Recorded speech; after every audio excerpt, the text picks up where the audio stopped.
Hello, everyone. We're back after a very long hiatus. If you don't follow us on Instagram, I had appendicitis, and it definitely made it so I was not in the mood to think very much. It was rough. We've also been pretty busy. I feel like we're both kind of trying to do a little more socializing, and that just takes a little extra time. That's true. I was going to say, I don't know why we've both been kind of, but yeah, actually, I think it's been I do know. Yep, that's it. For sure.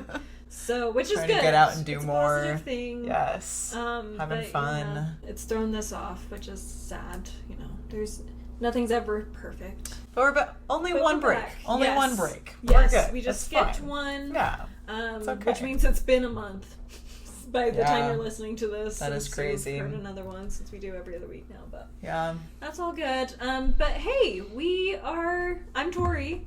I'm Cariana. And this is God in All Things, where we discuss books and movies and the wonderful gospel principles we can learn from them. Heck yeah. And today is a day. This is a great episode to come back on. This is the day we've been waiting for. Yes, since long before we even officially started this podcast. We almost did this as our first episode, but we were like, we should probably do something that's a little more widespread and well-loved.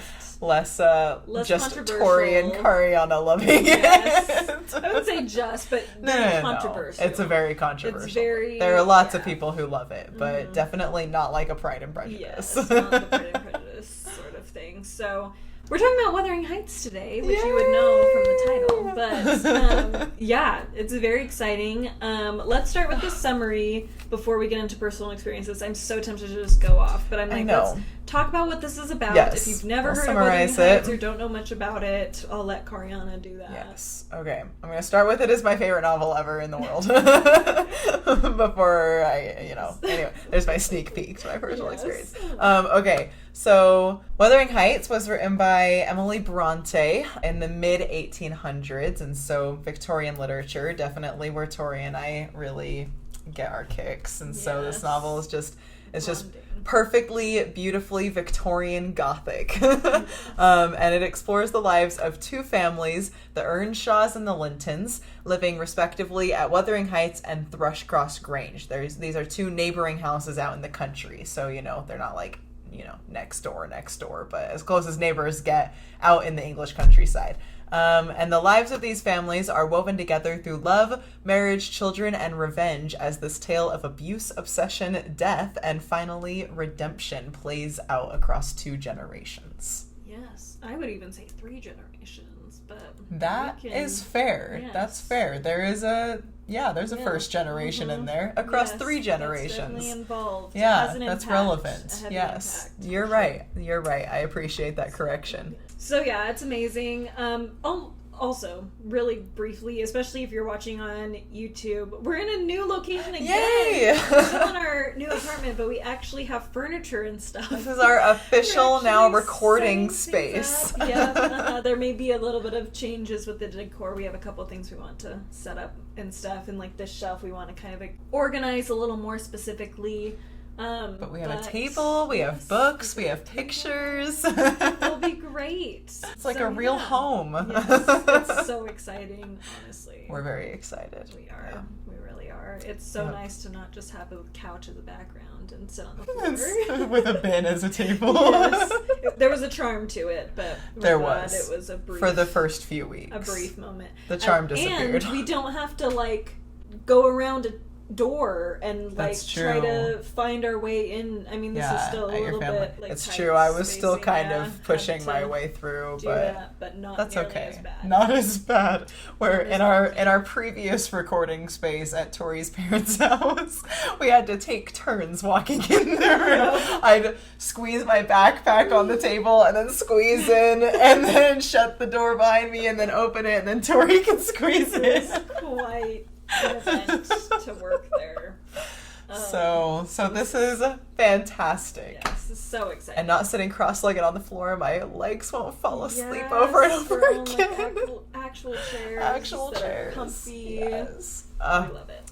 Yes, we're excited. Thanks. Thanks for listening to us be excited. I had to do a little pause because I was like, if you're watching this on YouTube, you're probably like, where the heck are you? Yeah.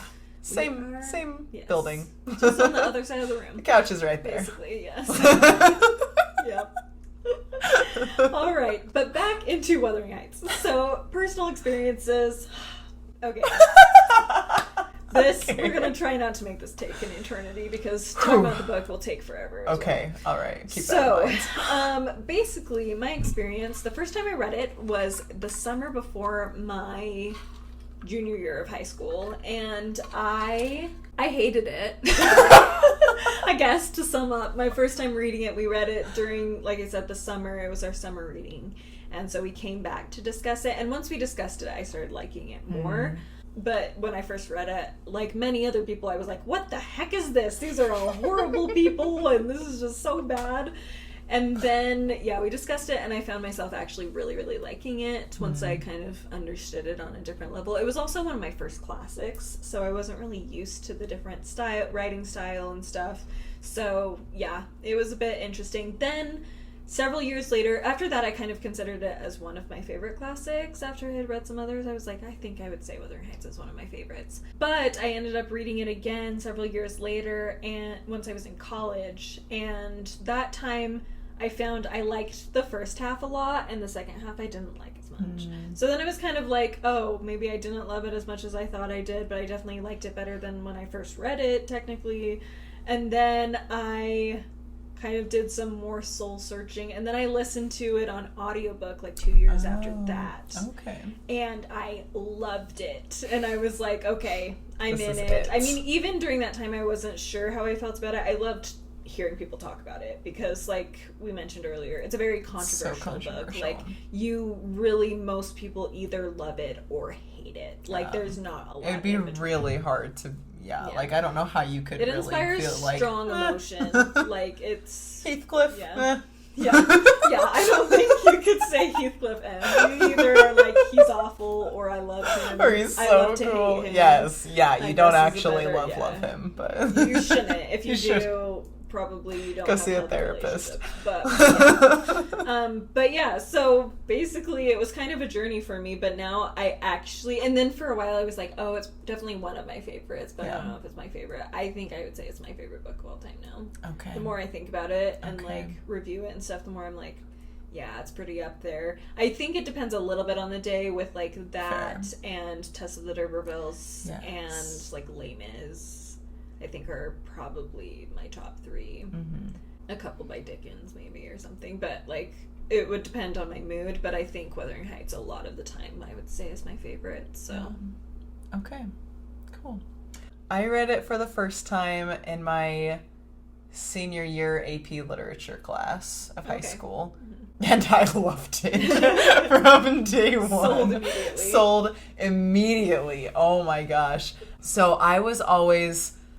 I had such a complex relationship with reading and books growing up because, like, I always loved reading, but I never liked anything that I read, right? And so I've heard it said that, like, everybody's a reader, just everybody hasn't found their genre, right? And I was that person where I loved reading, but I was just like, man, books suck. Like, I don't know why I kept going back to reading. I'm so glad I did, and I just loved it, but I so rarely found a book that I really enjoyed. And then my freshman year of high school, A Tale of Two Cities, we read that, and I was like, yes, 100% A Tale of Two Cities. This is my favorite. And then when I read Wuthering Heights my senior year, I was like, oh my, this might beat out A Tale of Two Cities. Like, this is, and it took me a while to officially change my statement from A Tale of Two Cities to Wuthering Heights, but I finally did. And so I guess what I realized my senior year was that we read a lot of like classic literature, not like all Victorian classics from a wide variety of times, but I loved all of it, and I think that's when I realized that like this is my genre. Like, I loved Victorian literature, I loved medieval literature, like I'm like, I don't like modern literature. That's why, because I'm a teenager, so everybody shoves these YA novels on me and I'm like I hate them. And so then once I realized that there was a pattern of Victorian literature with this beautiful writing style and these exciting themes and these creepy undertones, and I was like, this is it, man. And so yeah, loved it from day one. Oh my gosh. And then yeah, I took a Victorian literature class in college where we read it again, and I was so excited. And I'm a slacker, and normally if I've already read a book, I'd be like, meh, don't have to do that. But with this one, I was like, yes, I get to reread Wuthering Heights. And I have like 400,000 little notes in here from that class. And yeah, so just love. I've written essays on it. I've annotated it like crazy. I loved it from day one, and I haven't stopped loving it since. It just makes me so happy. And I convinced my brother to do a book report on it this year, so we've been talking about it. And he doesn't love it as much as me, but that's okay. That's all right. So sometimes I think it does take rereading for a lot of people. And that's fair. Like, the more you read it, the more you love it, or you continue to hate it. That's always a possibility too. It is an option. But there's just so much to it, and it's so fascinating. And it's not like, very long. Like, it's such a short book compared to other Victorian novels. To other, what really do we have? Like long. 300 pages? Yeah. Just over 300. Little over 300 pages. That's not bad at all. Yeah. Yeah. The amount of Victorian novels that are at least 500 pages. Yeah. Or more. Yeah. So, and it's really just not that bad of a read, you know? Like, it is Victorian language, but as far as, like, mid-1800s go, it's relatively straightforward. Yeah. Compared to other things. Reading Henry James right now, and I'm like, dude, I read a lot of Victorian literature, and I cannot keep up with your writing. Special person. Yeah. So now everything feels easy. Yeah. So if you haven't read Wuthering Heights, we 1,000% recommend it. Yes. Even if you hate it. Listen to this and like get all the gist, but like it's a different experience from reading it. Oh my goodness. Like just talking about the plot points is not the same as reading it because her language is just amazing. And yeah, the dialogue is crazy. Yes. And I'm not wearing it, but Tori bought me a necklace for Christmas one year that inspires a lot of it's a good conversation starter. I don't know if I've told you that. A lot of conversations get started by that necklace. Yes. And it has the quote, "Whatever our souls are made of, his and mine are the same." And everybody's like, "Oh, did your boyfriend give that to you?" And I'm like, so romantic. Wow, no, because I don't have a boyfriend. And if he gave this to me, it would just tell me that he doesn't know what it's about. You have no idea what that means. Because this is, it's not good, but we'll get there. If you don't understand, if you don't know, you will know. Don't worry. This is not if you know, you know. I will take one moment to do a mini little mention about our personal relationship with it as a friendship. Okay, yeah. Just call. Because I feel like we need to explain. I mean, we're passionate about it because it's both of our favorite books, or one of them. But also, it was a huge starting point for our friendship. Victorian literature in general was. I was in that Victorian literature class when we met. So and Victober. It's also Victober. That's also why we're doing this. So if you don't know, there's basically someone called it an online festival, and I was like, yes. That's such a cute idea. That is a great way to describe it, because it's not just reading the books, it's not just a readathon, like there's people making videos, and people cooking, like Victorian era, or sewing, doing projects. And like it's so amazing. But basically it's a big festival where it's just surrounding Victorian literature, and it goes throughout the month of October. It's hosted by several wonderful YouTubers, specifically, let's see if I can list them. Katie from Books and Things, Kate Howe, Marissa from Blatantly Bookish, Roz from Scally Dandling About the Books, and Petra Yu. Yay! Look at you. Look at me. So I will definitely, on YouTube especially, but I'll try to remember on the podcast as well, to link at least Katie from Books and Things. I'll just link her channel. It was her brainchild originally, so I feel like I should link hers, and then you'll connect with all the rest after that. Her and Kate Howe were the originals, and then it's kind of shifted other hosts and stuff. But yes, it's amazing, and we were like, we definitely should do Wuthering Heights sorry, you missed, we were going to do a short story by Elizabeth Gaskell as well, but that's the one we skipped. Next October. Yes. Next October we'll do a creepy short story. Do it again, and it will be great. But for now, Wuthering Heights. So anyway, back to our friendship. Yes, it was right after Victober, so Victorian literature was also fresh on my mind, and we ended up having this conversation about Victorian literature, and specifically about Wuthering Heights. And there have been many, many, many more conversations since about Wuthering Heights specifically. Yes. And I feel like often it's the same conversation, but it's just fun to say again and again. So it's fun too, because our boss knew. It's so funny, because neither of us are like particularly like, I'm gonna be social and go out and like meet and talk to new people. Imagine like nobody who hosts a book or literature podcast would be introverted. Right? Shock horror. But yeah, so our boss, I had just been hired, and our boss and it was our first time working together, and she was like, you guys are gonna love each other, you both like reading. And I think we talked about it later, we were both like, wow, somebody who likes reading, who cares? Like, that does not mean that she's gonna like reading what I read. And then we talked about Victorian literature, and we were like, what? It's amazing. We even talked about Victorian literature around teenage boys who thought it was so funny. Our teenage boy coworkers thought we were hysterical, just saying. So, like, if you don't, nice it's ego because of for you. Us. It's your own problem. It's not us, it's you. Okay, so anyway, moving on to what our principle of Christ is we're going to be focusing on healing families and Christ's ability to do that. So to introduce that idea, often we think of the Savior's ability to heal individuals. He aids us in overcoming our weaknesses, purifies us from sin, and walks with us through our struggles. But his power also encompasses a more exalted need, the healing of families. As with the prodigal son and his father, we can receive power to forgive, love, and form stronger relationships.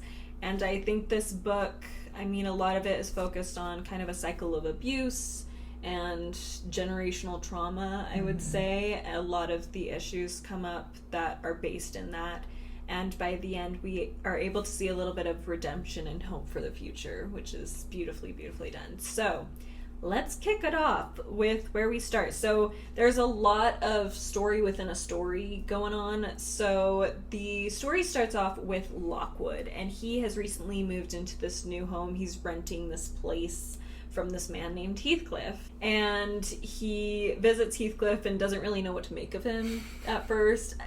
His relationship with Heathcliff is very interesting because he doesn't really know what to make of him at first, but then like the next time he goes and visits, he kind of likes him at first. Like, he's like, oh yeah, I actually kind of like you. And then Heathcliff does some things that makes him like, what the heck is wrong with you? And then he kind of is uncomfortable with him after that. So, which I think most people would be.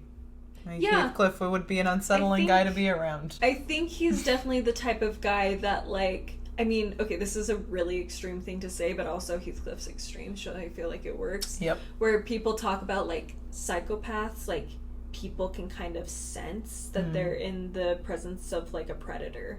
Okay. And I feel like with Heathcliff you could kind of get that, but like those same serial killers like create that atmosphere, but also like know how to be really charming. Right. And that's how they lure people away, you know? I feel like that describes Heathcliff perfectly. Heathcliff, exactly. Like, yeah. I think he knows how to, he learns, I don't think when he was younger he could, but whatever he did in these missing years, which we'll get to, but during his missing years, he knows how to deal with people and to win them over.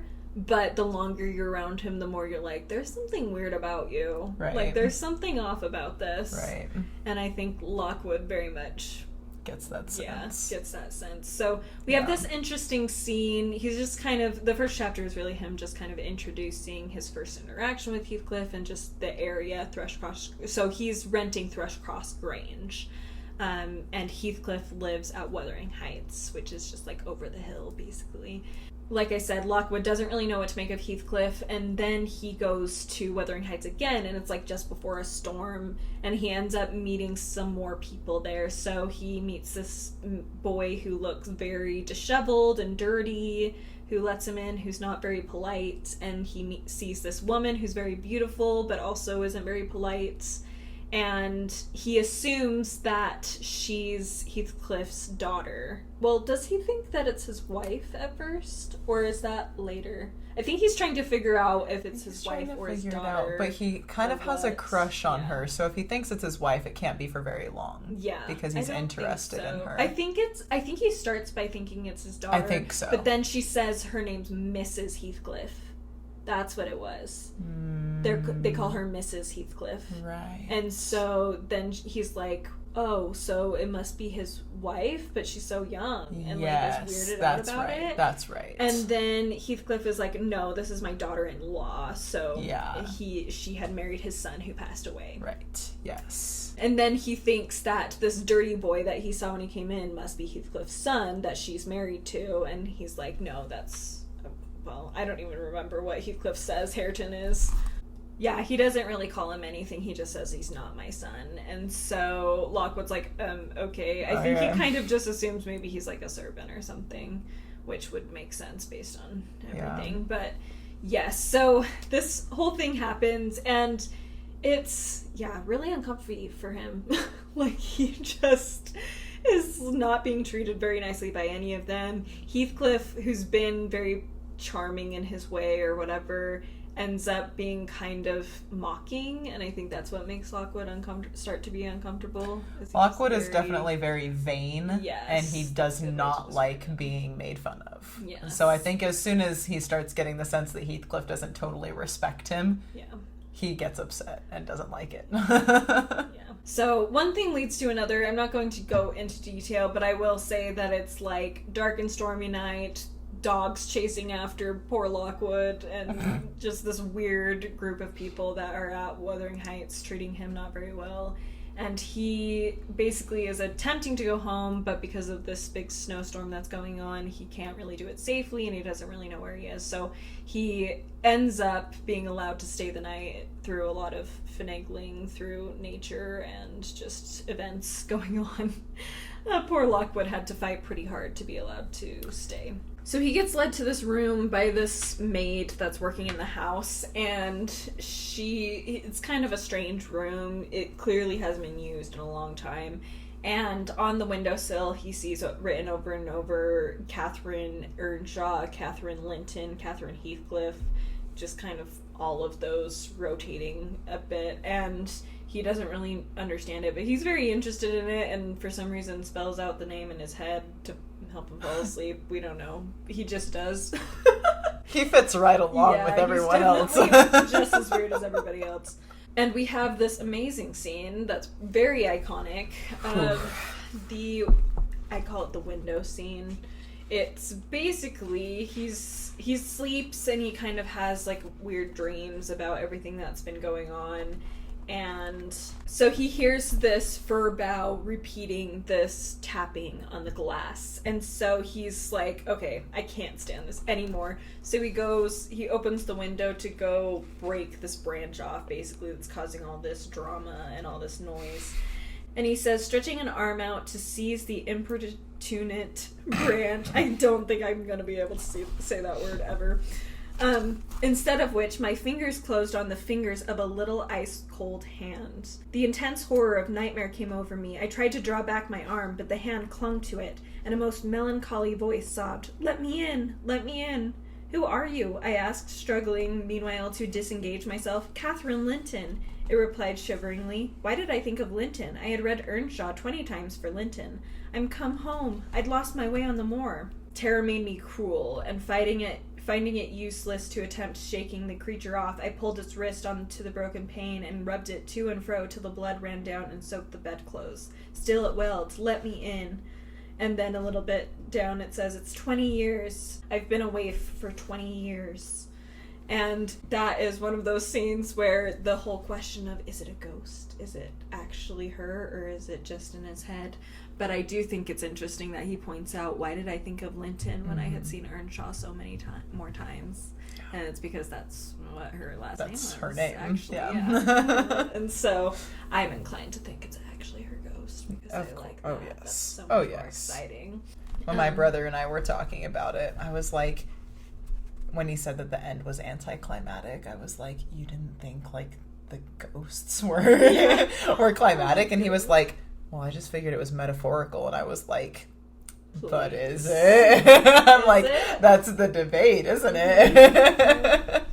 Or are there ghosts? So good. We love it so much. Because it keeps the haunted, like, uncomfortable, unknown feeling to be like, we don't know if they're actually ghosts or not. Right. But, like, it's kind of fun to spooky. think of them actually being ghosts. Yes. Yeah, it's so good. I don't know why it's spookier to like not know if there are ghosts than just knowing that there are ghosts, but it feels spookier. It is. Or like, is he crazy? It's the fear Is he of the dreaming? unknown. Is Yeah. there a ghost? We don't know. It could be anything. It could. Yes. So good. So it's a really eerie scene, but it gets even better after that, because then we have, so he yells out, obviously, because his hand is being gripped by a ghost child, and Heathcliff comes running in and is like, what the heck are you even doing in here? Because he did not tell Zilla, the maid, to take him there. And so he's like, what are you doing in there? And he's talking about, like, that creature that was pulling me at my arm at the window and all this stuff. And Heathcliff was very offended that he would even say that because, well, we learn later on why. But he ends up saying, okay, Lockwood, go sleep in my room and I'll just stay here tonight. And so as Lockwood leaves to go stay in Heathcliff's room, he overhears this very, like, emotional moment from Heathcliff, and he feels kind of uncomfortable that he kind of feels like, I shouldn't have heard that, like, that wasn't from my ears, basically. I'll read the actual thing because I think it's just beautifully written, and you get the sense of Heathcliff's desperation that leads us into understanding the rest of the story, I would say, in the relationships that are explored. So he's leaving. He says, I obeyed what Heathcliff told him to go to his room, so far as to quit the chamber. When, ignorant where the narrow lobbies led, I stood still and was witness, involuntarily, to a piece of superstition on the part of my landlord, which belied oddly his apparent sense. He got onto the bed and wrenched open the lattice, bursting as he pulled at it into an uncontrollable passion of tears. Come in, he sobbed. Kathy, do come. Oh, do, once more. Oh, my heart's darling, hear me this time. Catherine, at last. And I think that this, just connecting with our gospel principle, I think this scene is really important to help us understand the level of trauma and suffering that's being experienced within these two homes. And we're able to see that they have things they need to be healed from before we see what those things actually are, which I think just adds to the emotion of the whole book really well, just on the literary side of things, but also I think adds to the redemption arc of the whole story that showcases the power of Christ to heal families, not just individuals. I think it is really helpful to have this outburst from Heathcliff, because as you get to know the story, it's really, I always say that Heathcliff quote unquote loves Catherine, you know? Yes. Like, it's really hard for me to just in seriousness say that Heathcliff loves Catherine. He's because it's obsessed so with her. obsessive and it's so toxic and so unhealthy. Dependent on her. Yes. They're very codependent. They're very codependent. Yes. With each other. And so it's so difficult for me to consider it love, and so then it's difficult to, like, it can be hard to, like, untangle these family relationships and see it really as something that, like, even should be healed. I don't know what the right way to say it is, you know. It's hard to take it seriously, I guess, is all. It's like, oh my gosh, Heathcliff, you're literally just insane, and you need to move on. And so having this kind of, like, you know, this genuine, like, my heart's darling, like, him sobbing, you know, without knowing the history, it's kind of this, like, no, Heathcliff is hurting. He feels this very deeply. Yeah, and it's a little more, I still can't really claim to feel super empathetic towards him, no. But it's kind of an empathetic moment, you know, it kind of, looking back at it. Say 20 years, so you're like, okay. He's been waiting 20 years too. Exactly. Yes. Whatever it is. 20 years have gone by and he's and reacting this way. That's a long time. Yeah, exactly. So it kind of, like, looking back on it, it lets me kind of think, like, okay, you know, like, there's more to this than just, like, all of the poor choices that we see through the rest of the novel. Like, there's genuine emotion here that he's experiencing, whether it's because he's a psychopath or not. Yeah. I guess the fact that he's feeling that much emotion means he's probably not a psychopath. That's fair. He's just... Right. He's probably more, like, on the borderline personality disorder side of things, as opposed to sociopathic. Yeah. So then, go forward a little bit, Lockwood ends up talking to his not landlady, but his, like, housemaid that takes care of his home, the Thrushcross Grange, and discovers, her name's Nellie, and he discovers that she actually grew up at Wuthering Heights as a servant there. And so she's very familiar with everything going on, so he kind of gets her to talk. She's a gossipy old lady at this point and is willing to chat. And so, although it's interesting, like, we don't really know how old Nellie is. I would guess, I mean, Heathcliff seems like he's probably, like, 40, and she's not that much older than him.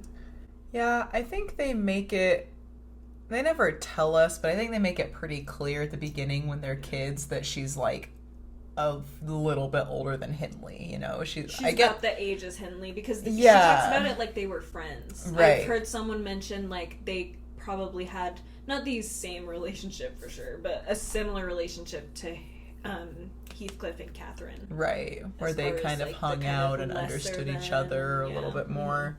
Yeah. No, I've always kind of gotten the sense that she was just like a, you know, maybe an early teenager, 15 at the most when she starts out the story. So yeah, not that much, less than 10 years for sure, older than Heathcliff. Yeah, I would say probably, I would guess 50s, which back then would be pretty old, but decently, pretty old. But I mean, it's not like she's like a grandma. Sometimes I think she's I not hovering over. Picture her as like a 7-year-old woman. Okay. Yeah, no, I think she's pretty middle-aged. Mm-hmm. So yeah, she begins her story, and like we said, she was friends with Hindley, who is the older son of the Earnshaw family. So we have Mr. Earnshaw, we have Hindley, and then he also has a daughter named Catherine. I don't think we learned that much about their mom. She kind of is just, she's very briefly there. Yeah, barely. I think she just kind of was a little bit more of a introverted, quiet kind of person. Is what the feeling I think she just wasn't super relevant to their development. Mm-hmm. You know, they were raised by probably governesses and maids, and when they were pretty young. And anyway, but yes, their dad is a little more involved, and one day he goes off on like a business trip, and when he comes back, he brings this child with him who is, it doesn't make it very clear exactly what his genetic background is, but you can assume he's dark-skinned based on a lot of what they say and stuff. Like, they talk about his gypsy origins and things like that. Yeah, he's obviously dark-skinned. Yes, obviously dark-skinned. Which, if you watch most of the movie adaptations, is a huge thing that people overlook, and I don't really understand why. But there are a lot of white men who play Heathcliff, but it's like hyper relevant. Yes. So I don't know. I guess if you read at surface level, you can pretend like it's not relevant, but like it never it's relevant. Says that. It's just like you have to be like thinking about it to realize like he's dark. And it kind of plays into theories about why Mr. Earnshaw would bring him home, because there are theories that like he's the bastard child of Earnshaw, and like some, you know, whatever woman, and decides to bring him back, or something like that. So that's kind of theories as to, because he literally just brings him home and is like, we're raising this kid now as my son, and he treats him as his favorite too. Like he's literally a favorite kid, than his own, like, legitimate children. So why he would do that is pretty relevant to the childhood. So you definitely get the feeling that there's some sort of weird connection there with Mr. Earnshaw that we don't really know for sure what that is. But regardless, Hindley doesn't appreciate it. No, not at all. So Heathcliff and Hindley very quickly develop this rivalry, and it's so interesting how Emily Brontë writes it, because I feel like it's so easy to have situations like this where one of the, like, Hindley's just awful to Heathcliff, and Heathcliff's just an angel, and then like changes. But Heathcliff is always kind of one to fight back and for sure not necessarily treat Hindley very well. Like, he knows he's the favorite, and he manipulates the situation. Yes, that's a good way of putting it. Mm-hmm. And Nellie, being the racist Victorian woman that she is kind of like, probably his background made it so that he was able to play his cards better, right. manipulate the situation. He was so clever or whatever with this. And yeah, in some ways you could be like, well, possibly we don't know what he's like 6 years old when he comes. He can't have manipulated that much. Like, there's 6 years, but that's 6 years of time where he had to have lived somehow, right? You know, and that's true. You don't really know like how his life was led before that. But if he that's was living amongst gypsies, like gypsies are known for, I mean, yes, you know, yes. From my unbiased, having never met a gypsy perspective, yes. They are known for being manipulative and cunning and and getting what they want from people. Yes, yeah. So yeah, he could have learned that, or maybe he just grew up on the streets, and maybe Mr. Earnshaw just kind of found him and had an interest in him for some reason. Yeah. And if he was living on the streets, then he had to be smart. Yeah.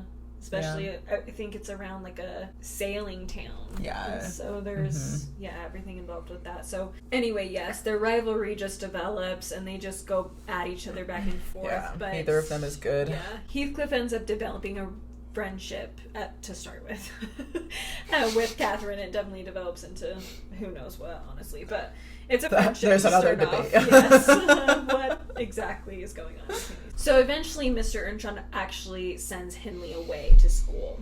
And so he's gone, and Heathcliff and Catherine just grow closer together. But eventually Mr. Earnshaw dies, and Hindley is a man now, and he is able to inherit. And when he comes back, maybe too that Catherine is also bad. Yes, they're both naughty children. Catherine fits into this disturbing dynamic really easily. Yes, you get the feeling, I think, that her dad kind of neglects her. I think that's kind of the abuse she was experiencing was mostly just like he kind of ignores his daughter. I think you see it pretty directly at a couple of points. I'd have to look around for the page, but I mean, there's like, you see her grasping for attention and him just kind of being like, why are you so naughty? Like moving on. And you're like, okay, and you can like see her desperately, trying to get just any attention from her dad, and he just like sees her as this bad girl and doesn't but doesn't also care. Like whatever. I wish I remembered exactly what their mom's situation was like, but I believe that she, like I said, died when they were pretty young, and I think he didn't know how to handle a girl. Especially like they're living in this rugged country lifestyle, where in this area where the weather's bad and it's just kind of chaos a little bit there. Like this is kind of where the Brontes themselves grew up, in the north of England, and with all the wind and the diseases and all sorts of things. And so they're kind of living in a very rugged experience. And so she's not really receiving a lot of feminine attention out there can help her to learn how to be a lady. And Nellie never likes her. Nellie never likes her, and Nellie honestly doesn't really know how to act like a lady either. Like she's kind of grown up as far as out ladies there. go. She had some more guidance than Catherine did. I think partially because her own mother was around for long enough to help her to grow up, and then I think she actually probably knew Mrs. Earnshaw better than Catherine got to, because she was older and could have that relationship. And so I think she just didn't have anybody who could handle her, and her dad had no idea how to handle a girl. I think he was just a very rugged man. So he just kind of ignored her. Just ignores her, And especially, I mean, you're talking about a time where girls are expected to just be good, Like, if a boy acts naughty, then, like, it's whatever. You just discipline him and move on. But when a girl acts naughty, she's kind of a lost cause. Yeah. Because girls are just supposed to be good. And it's interesting. I will say this book is so fascinating when it comes to, like, gender and, like, the relationships between gender, especially for the time. Oh, like, 100%. Super interesting. Just, with that, where they're just so isolated that they're just kind of living apart from society so much. Just however they society live. Influences things, but, like, they kind of aren't able to influence as strongly as if you were in a city or in a larger town with, like, grander people who greater land-owning people. So yes, Mr. Earnshaw dies, and Hindley ends up returning with his wife, and quickly picks up on not treating Heathcliff very well. Catherine, I feel like he doesn't treat her as bad as Heathcliff, but he kind of, like, he'll actually say stuff about her naughtiness beyond just that was naughty. Yeah. So she's a little more disciplinarian with her, but also, like, it's still his sister, so he has greater hopes for her and her future, for sure. And that comes into play very quickly where we have this episode at Thrushcross Grange. And basically, Heathcliff and Catherine go and they're spying on the family that lives there. So it's this house, like I said, down the hill. And we see the Lintons. That's their last name, the Lintons. And it's a set of parents, and then they have a son and a daughter. They have Edgar and Isabel. And they're just having, I think they get her a puppy, and she's all, like, kind of whiny. They're kind of spoiled brats. Yes. They're on that complete opposite side of the spectrum where their parents are loving and kind. Yes, loving, but maybe a little too indulgent, I would say. Kind of like the, very opposite end of the spectrum as far as parenting styles, from neglect at Wuthering Heights to overly indulgent at Thrushcross Grange. And so they're kind of, Heathcliff and Catherine are kind of judging them. And then they end up having their dogs sent out on them, and so Catherine and Heathcliff are running away from these dogs that are going to attack them, and one of them ends up getting Catherine, and I think she hurts her ankle, and so Heathcliff goes running back to Wuthering Heights to let everybody know, like, hey, this happened, I don't know what's going on and stuff. And so they go back and they find that the Lintons ended up taking her inside. Oh, they chased Heathcliff off, that's right. They were like, oh my gosh, and, like, took her inside, but were like, get away, you gross little street urchin, basically. And so he goes and lets them know that Catherine's at Thrushcross Grange and that she was hurt. And this creates, so she ends up staying at Thrushcross Grange for a few weeks to heal and stuff. And during this time, this is her first interaction with higher society and anyone outside of her own family who's able to teach her womanly ways according to their society, and she latches onto it. I think a lot of it comes from her lack of feeling loved from her parents at home. She's been seeking this attention her whole life. And they are happy to give her a lot of it. Like I said, they're overindulgent, and so they're the complete opposite end. So it's just as unhealthy, but like Catherine, Catherine like, wow. loves, here's what you have to know about Catherine. Attention. Catherine loves attention. Yes. More than anyone you've ever met. Catherine loves attention. I would say, I mean, earlier I mentioned Heathcliff might be like borderline personality. She's for sure borderline. I think Heathcliff, I'm sure you could come up with a better diagnosis for him, like, as a psychologist, but I think Catherine is definitely borderline, extreme borderline personality, where it's that you latch on really tightly in an unhealthy way, but also you kind of push away in an unhealthy way as well. That's Catherine. Like, literally Catherine. You push away and then you pull back in, and you push away and pull back in, and that's literally her to a T. To a T. That's actually kind of just a perfect description of her whole personality. Like, you really don't... There's Catherine. Yep. You don't need to know anything else. Borderline personality disorder. So this really creates a rift between Heathcliff and Catherine, because Catherine's able to stay there, but Heathcliff is still in this abusive situation with Hindley, and now Hindley doesn't really have anything stopping him from going full on Heathcliff, because Catherine's not there anymore. Right. So he's the master of the house, and there's no girl there to hold him back. Yep. And Heathcliff is just made to be a servant. Like, even when Catherine comes back, Hindley's like, you can welcome her home and say hi to her as one of the servants, is literally what he tells him. And it's super heartbreaking for Heathcliff, because Catherine's the only one he's ever had. Yeah. And so, I mean, Nellie has, like, moments, but, like, the only one who really has ever understood Heathcliff and made him feel like he's worthwhile as a person, as a human being, is Catherine. Because I feel like even Mr. Earnshaw, like, he loved Heathcliff and, like, he was his favorite, but it's not like he was indulgent with him. Like, he was indulgent in that it's not like he got mad at him, but, like, it's not like he was all over him and being like, oh, like, giving him actual attention. It's more like, oh yeah, you're great.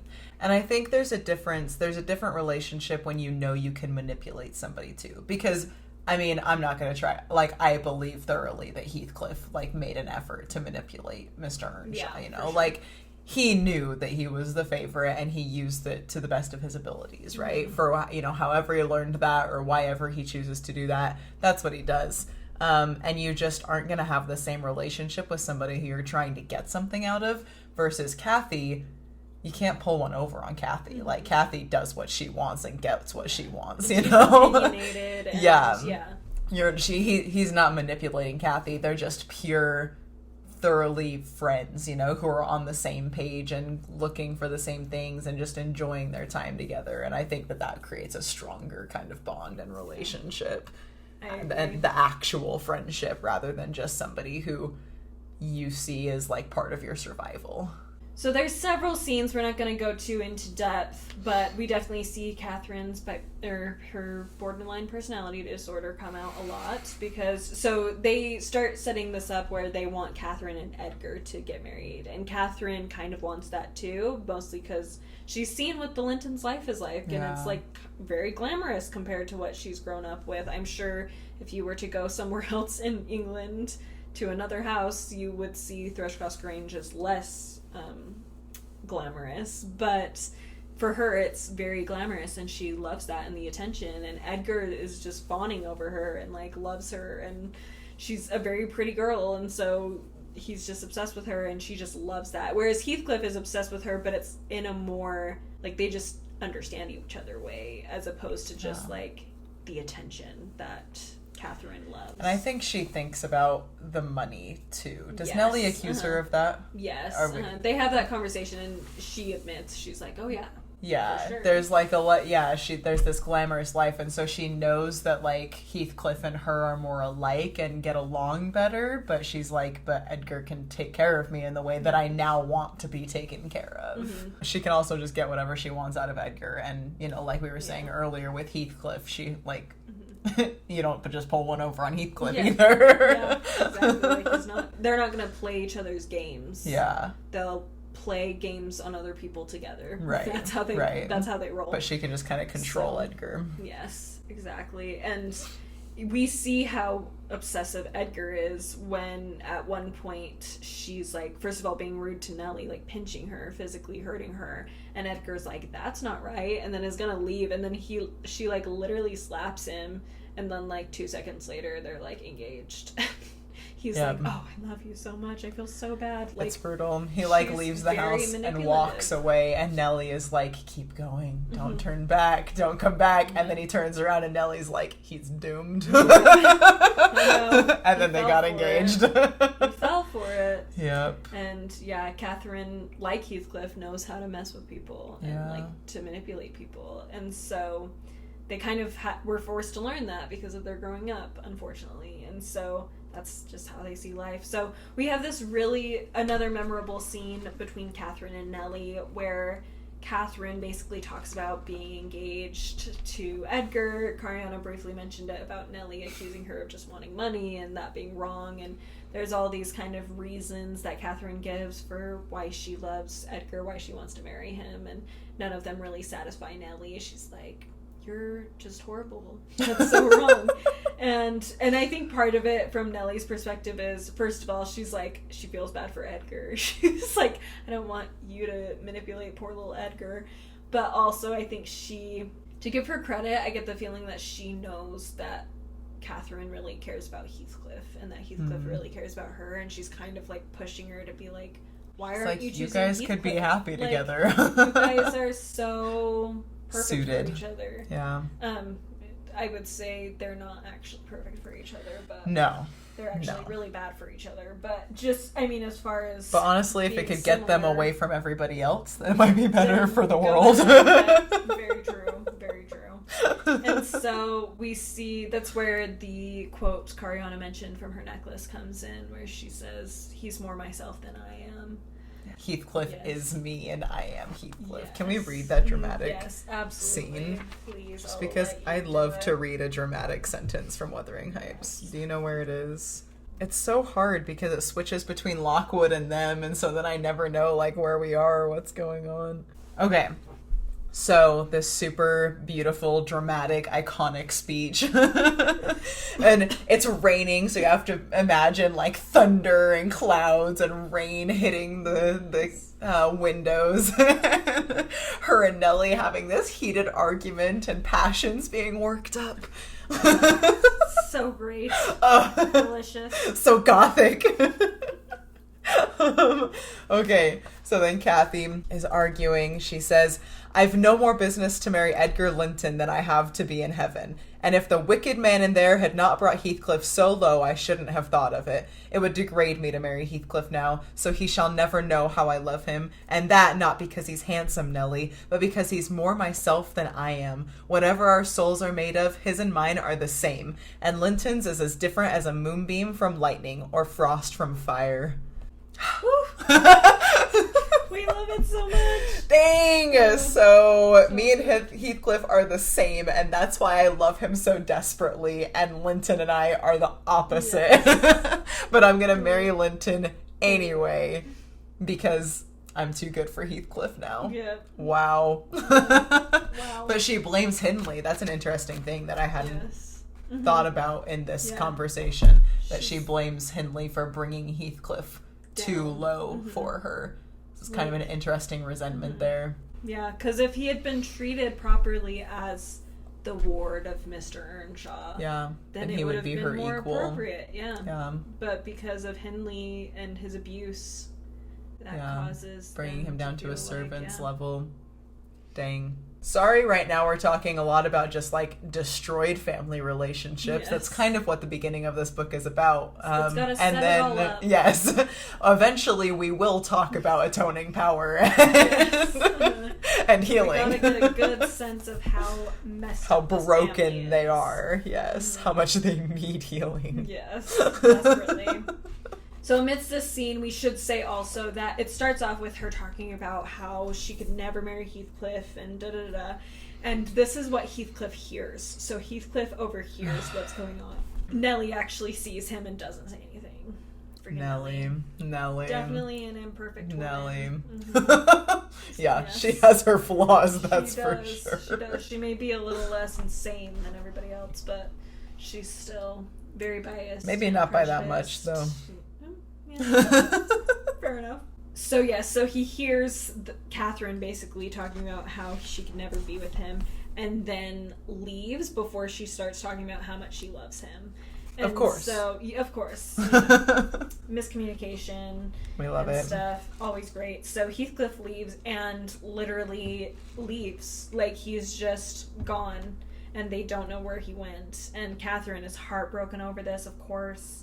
And it's 3 years go by, and they have no idea what happened to Heathcliff before she marries Edgar.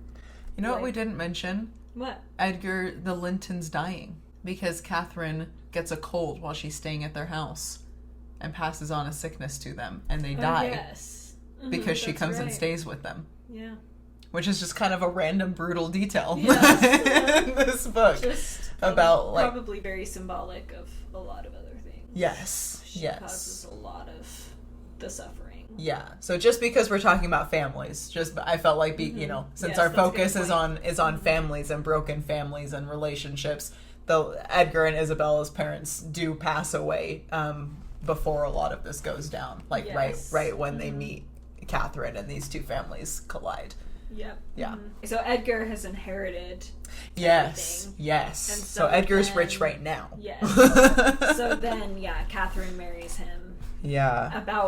Like I said, several years after Heathcliff leaves. Like, she waits. She does wait. Trying to wait for him to come back. Yeah. It's interesting that she still has even after saying everything. I just saw later on in her speech, too, she talks about how if Heathcliff and I married, we'd be beggars, whereas if I marry Linton, I can aid Heathcliff to rise, right, and place him out of my brother's power. So she has this idea of using the money from Edgar to help Heathcliff, and so it is interesting that she still can't help but wait around to see what he might come up with and do. That's such a fascinating moment, because in some ways you're like, oh, she actually cares about him, but it's the greater sacrifice. But it's like she already said, he's more myself than I am. So really, it's still just as selfish, because it's like she's taking care of herself. Like, they treat each other like two parts of the same person. I genuinely think that she sees Heathcliff as her, so helping him rise.